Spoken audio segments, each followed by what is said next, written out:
You see, one of the most frustrating yet most liberating truths you'll ever come to know is God does not operate on your clock.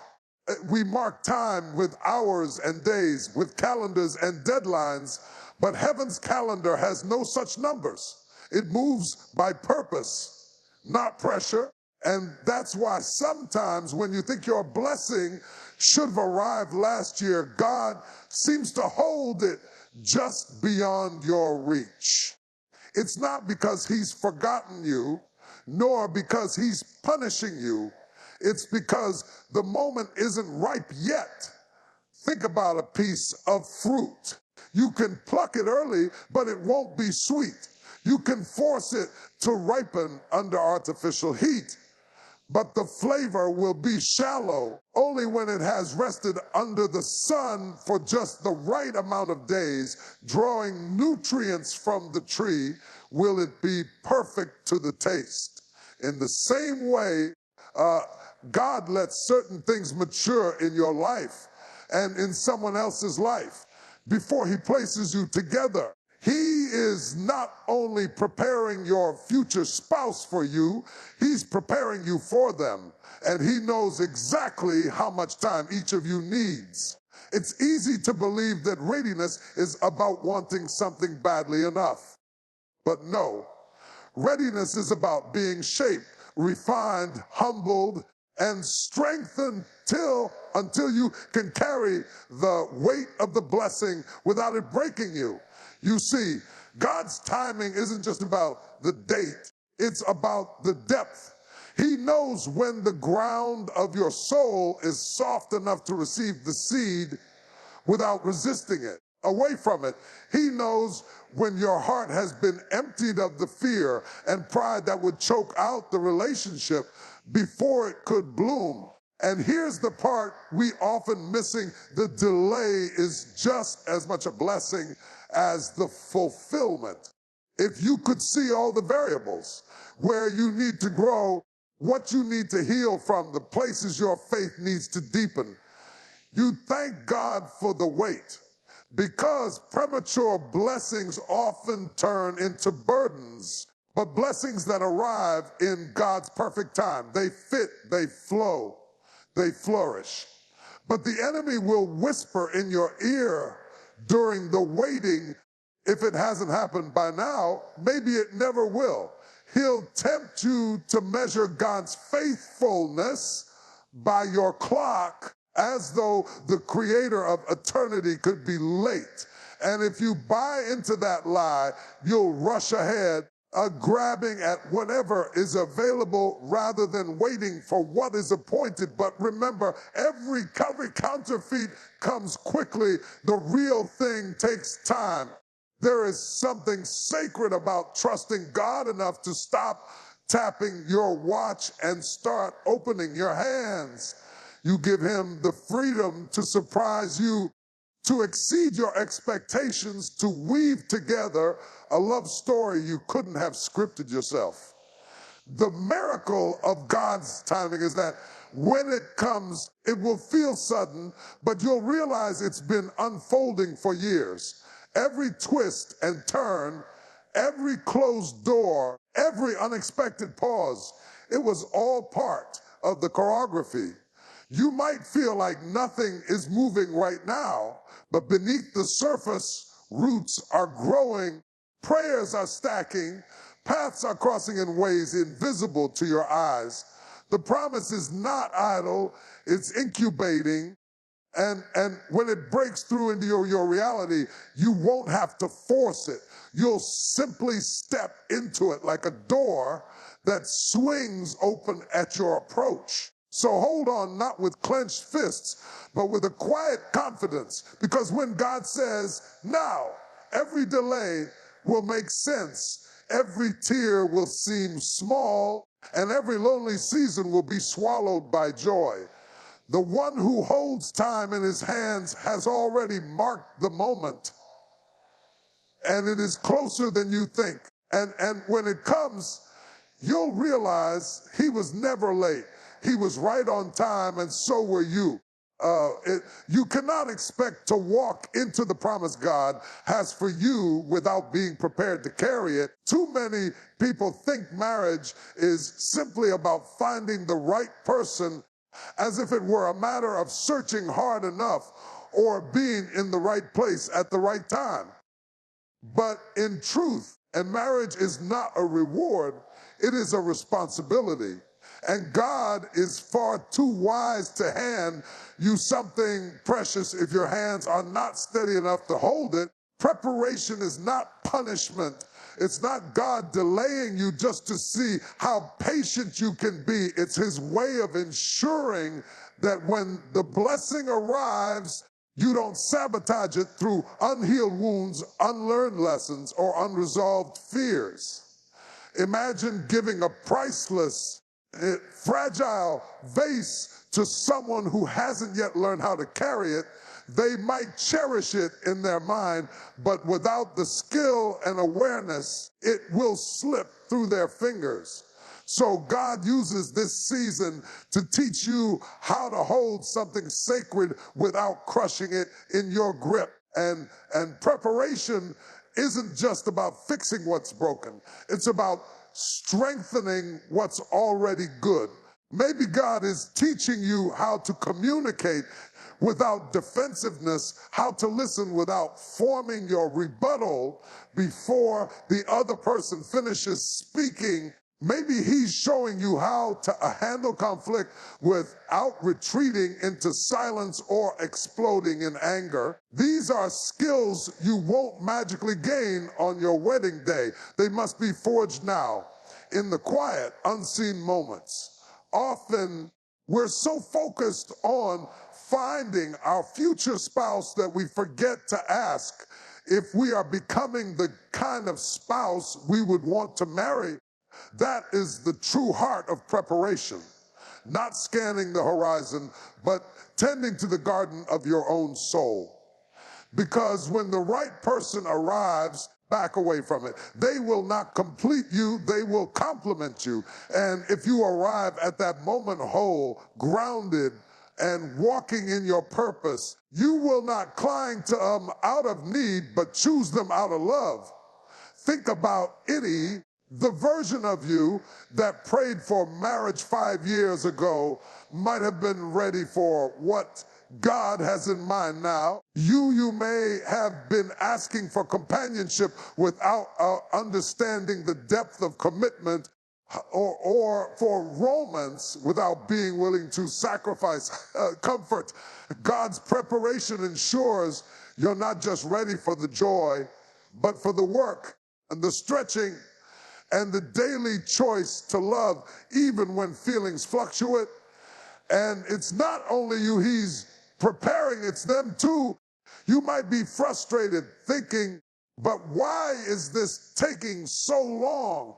But what if they're in the middle of learning the very lesson that will help them love you well? God is shaping their patience so they can stand by you in your storms.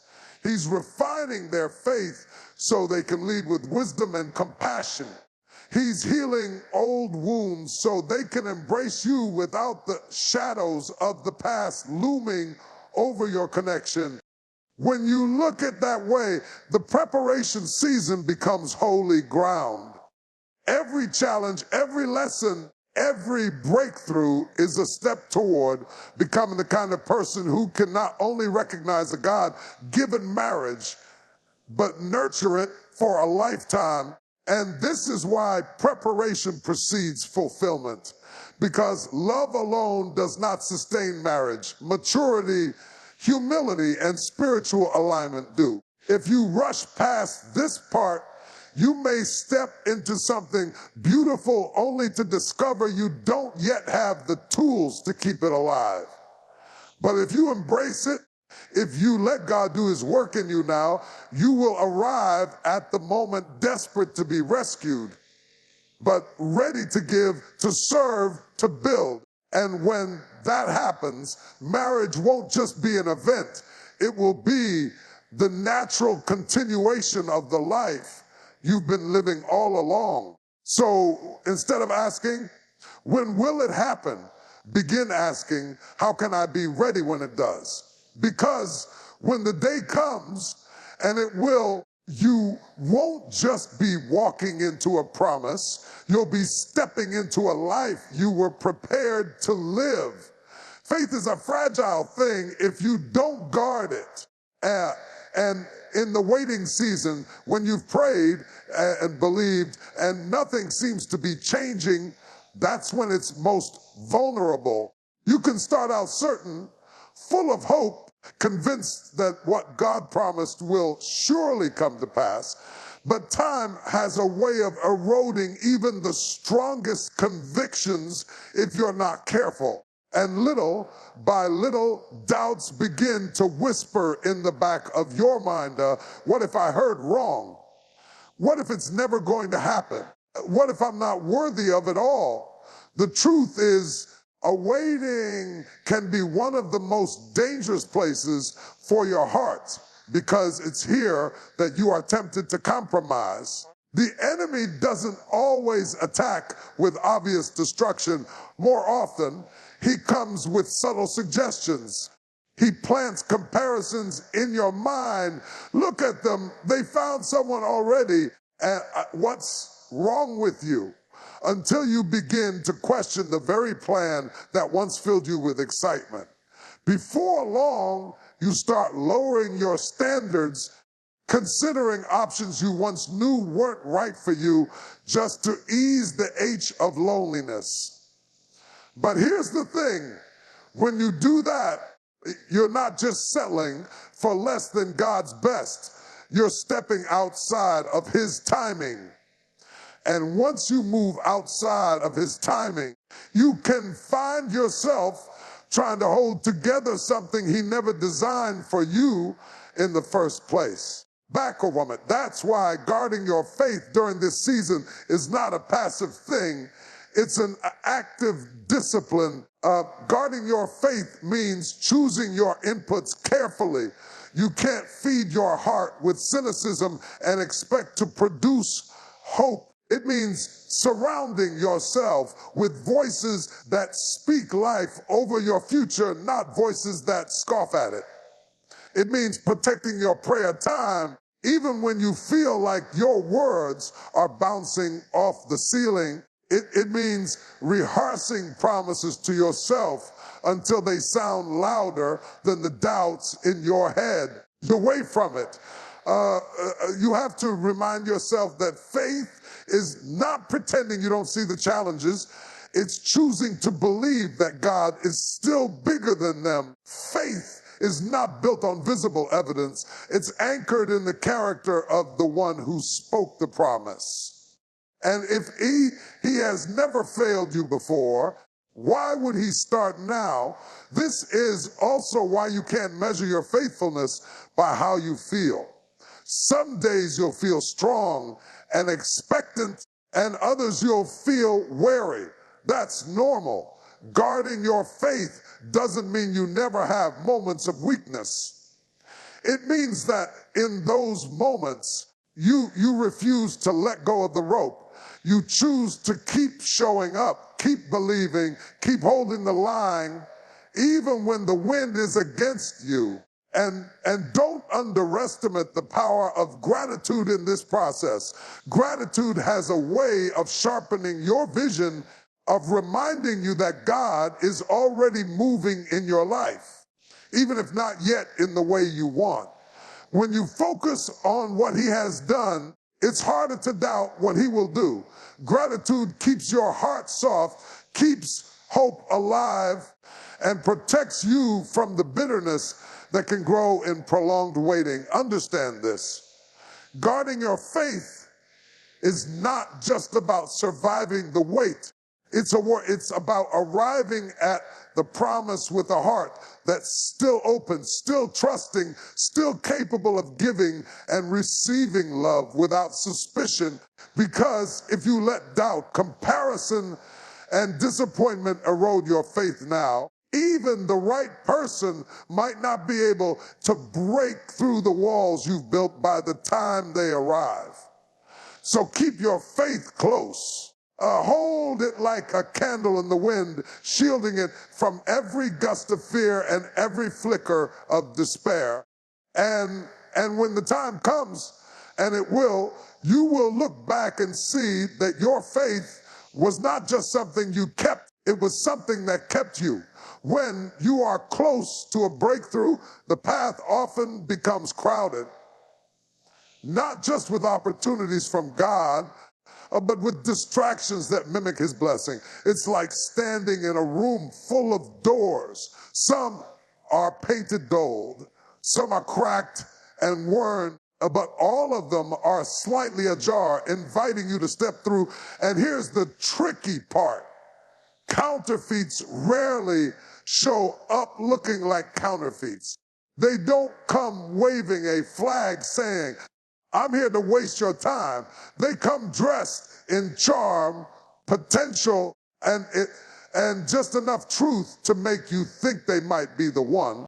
This is why discernment is not optional. It's essential. Without it, you can step into something that looks good but isn't right, and it can cost you years of emotional energy trying to make it work. Discernment is not suspicion. It's not living in paranoia or waiting for people to fail. It's the quiet inner knowing that listens for God's voice before making a move.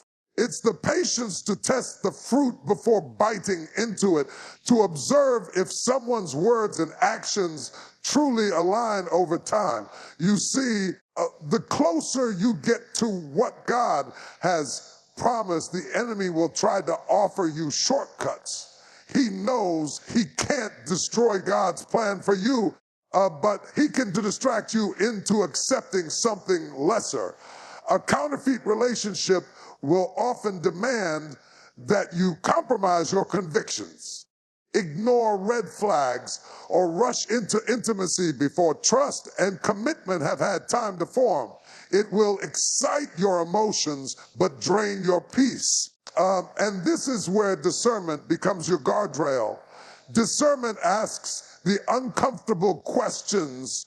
Does this person draw me closer to God or pull me further away? Do they respect my boundaries or try to bend them? Do they encourage my calling or compete with it? You can't answer these questions after one conversation or a few weeks. You answer them by allowing time to reveal what charm tries to hide. Many times, we mistake chemistry for compatibility. You can have an instant connection with someone and still not be aligned for a lifetime. Chemistry might light the spark, but shared values, mutual respect, and spiritual unity keep the flame alive. Discernment helps you tell the difference between the two before you invest your heart too deeply. And here's something important. Discernment isn't just about spotting the wrong person. It's about recognizing the right one. God's plan for your marriage will still require faith, but it won't be confusing. It won't be a constant tug of war between what you know is right and what you're being pressured to accept. The way from right relationship will feel like a confirmation, not constant contradiction. But you can't exercise discernment if you're not anchored in God's word and sensitive to his spirit. If you're running purely on your own emotions, it's easy to mistake excitement for peace. Emotions rise and fall, peace remains steady. And that's how you know it's not about whether the person makes you feel good in the moment, but whether the relationship makes you more grounded, more patient, more whole. When you practice discernment, you protect not just your future, but your present. You stop wasting precious time on relationships that lead nowhere, which means when the right one does arrive, you're not too tired, jaded, or skeptical to recognize it. You're ready. Your heart is open, but guarded, your hope alive, but wise.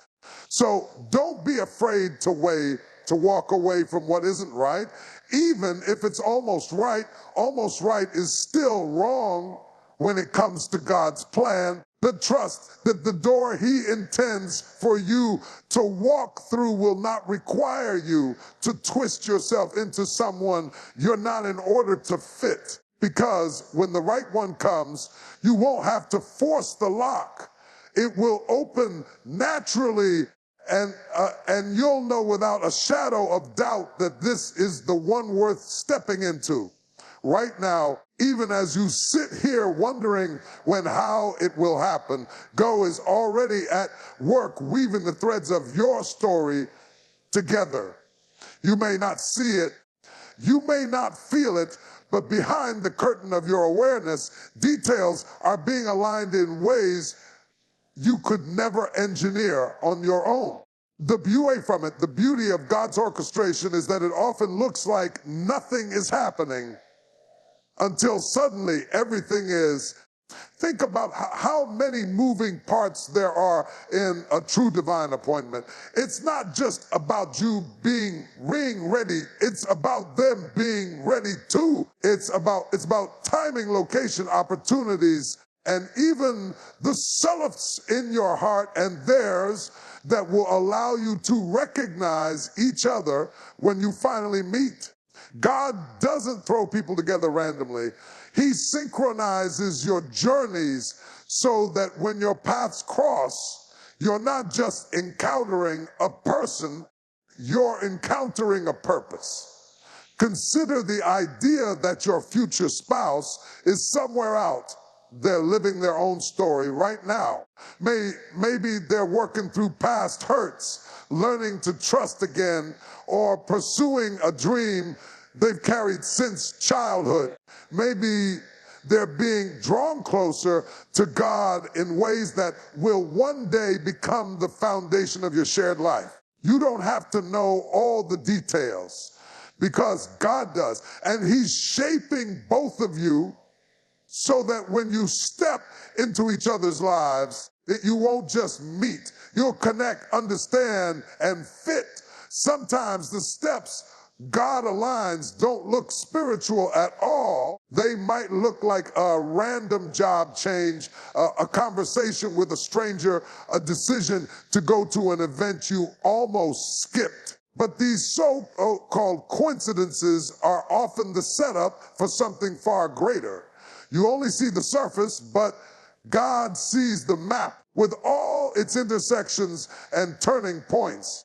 And isn't it something that while you're over here praying for him to bring you into the right relationship and back away from it, he's already setting up the very moment it will happen. He's orchestrating divine timing with precision, making sure you're both in the right place, physically, emotionally, and spiritually.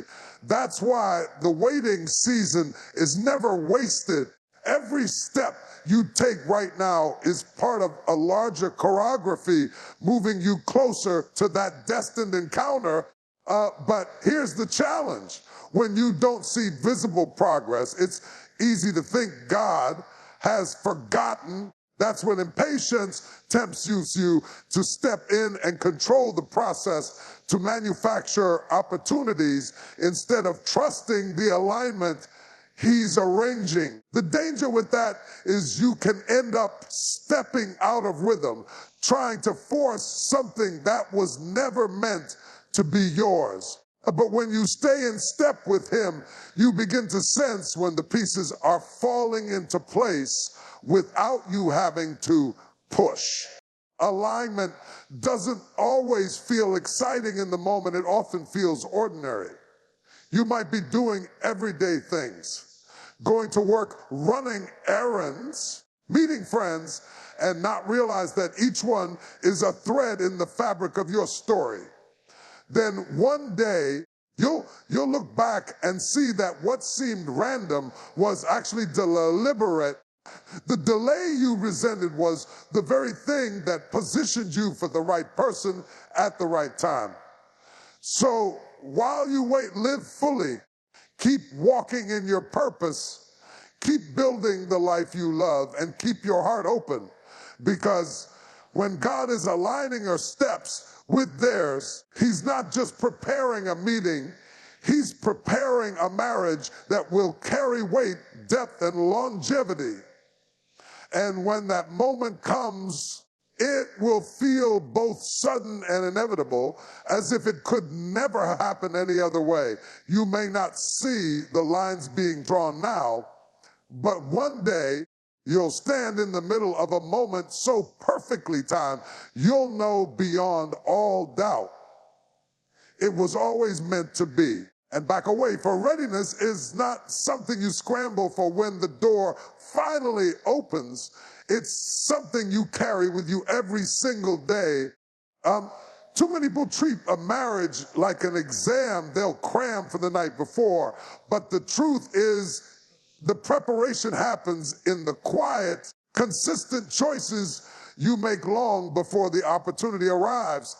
Staying ready means living in a way that if the moment came tomorrow, you wouldn't have to rush to fix what should have been cared for all along. This isn't about being perfect. It's about being intentional. It's about building the kind of life habits and character that will naturally support a healthy marriage. Think of it like a garden. You don't wait until the fruit appears to start pulling weeds and watering the soil.